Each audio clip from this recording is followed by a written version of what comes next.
The second meaning was, it was a tribute. And the meaning for that is, it says a tribute is a payment owed to higher authority. I felt tired and I said, God, I'm tired. I said, I'm tired of raising my boys by myself. And I'm tired of living in a rent house. I'm tired of this. I had a date in mind for concerning somebody else that I was interested in, that I heard the Lord concerning. I was not looking in that direction any at all. And I set a date for the Lord to move on my behalf that time. Yes? I was in Florida, and my now husband messaged me out of the blue, like after 5 in the morning. I'm like, Donna, what is this? Why is this person messaging? Anyways, first fruit came about. I didn't have a lot to give, as much as I'd want to give. But I took what I had with my boys and I came. It was Dr. Bellamy. I sang Alabaster Box that Sunday. I said it to Donna. I said, this time was different. I sang it as my first fruit. It was my gift to God. I reminded Donna of, yes, Donna is my best friend. You're on him a lot. Yes. I reminded Donna that one day I was up here ministering and Suzette Powell came through the door. What I know of Suzette is that Suzette is a single mom who raised her child and had a very good outcome. Carice is a wonderful person. And when I saw her walk through the door, I was right up here. I said, God, I can do it.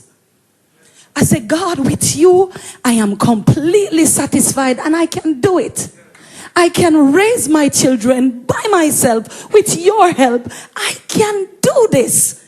And I became, for the first in a long time, completely satisfied, content with God and all that he has done, and I was at peace.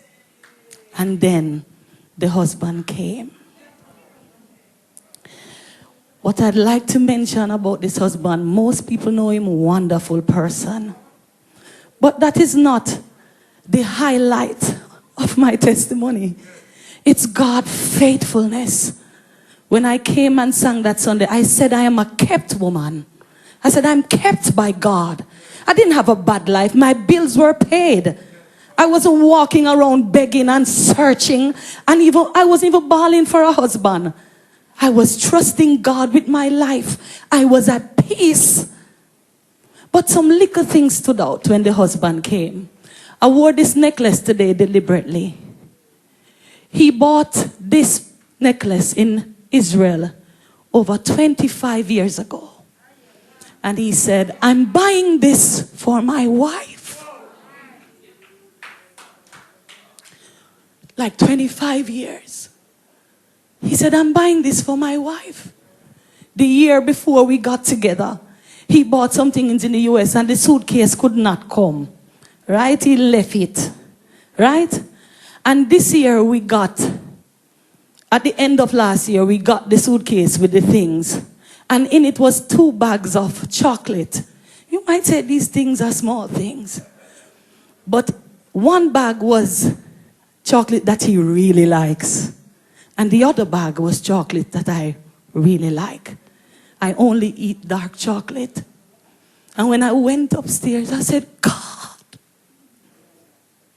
God, you did this for me. And it didn't have a great deal to do with that. A wonderful person. I love my husband. But when I saw his personal touch and his intentionality, I came a shofar every Sunday now because he bought it in Israel too. I always wanted one. I always wanted one. And that was there too. Everything that I so desired that I didn't even know was set up. Was set up. Some people might think, yes, the house came. And the funny thing is that the house came at a time when I was like, what are these things? Vanity of vanities. But when I see God's faithfulness towards me, and the love and the care, and how when I testified of him and said I'm kept, God blew my mind and went a little beyond. He said, oh, you think you're kept? Just wait until I show you when this hard year, when this year knocks everybody down, how you're going to pay off for your car, how you're going to move into that house, the house of your dreams, the house of your dreams. And it's not just a house, it's now a home. Because it's full of love. Somebody who appreciates me and speaks highly of me and treats me, because God tell him, God say, I'm giving you my princess. God call me his princess. I am his princess. I am Princess Bridget, and I am God's princess. And he set it up for me.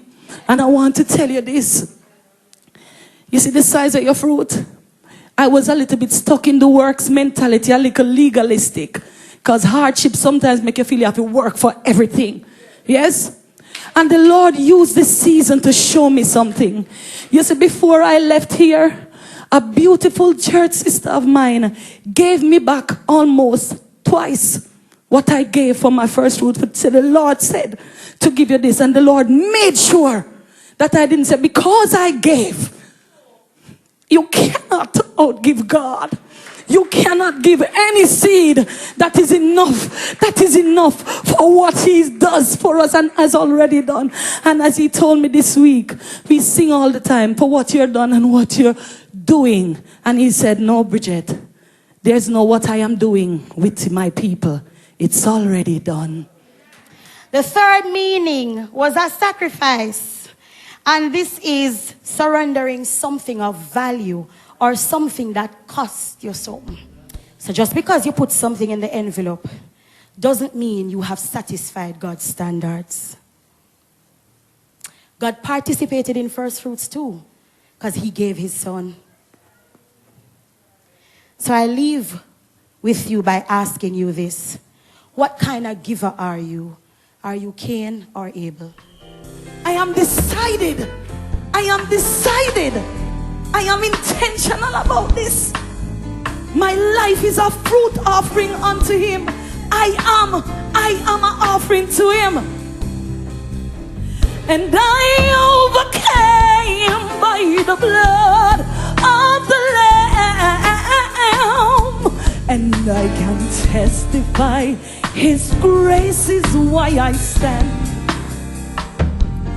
So now with the oil of praise and gratitude for all my days, I can lift my hands and say, I overcame.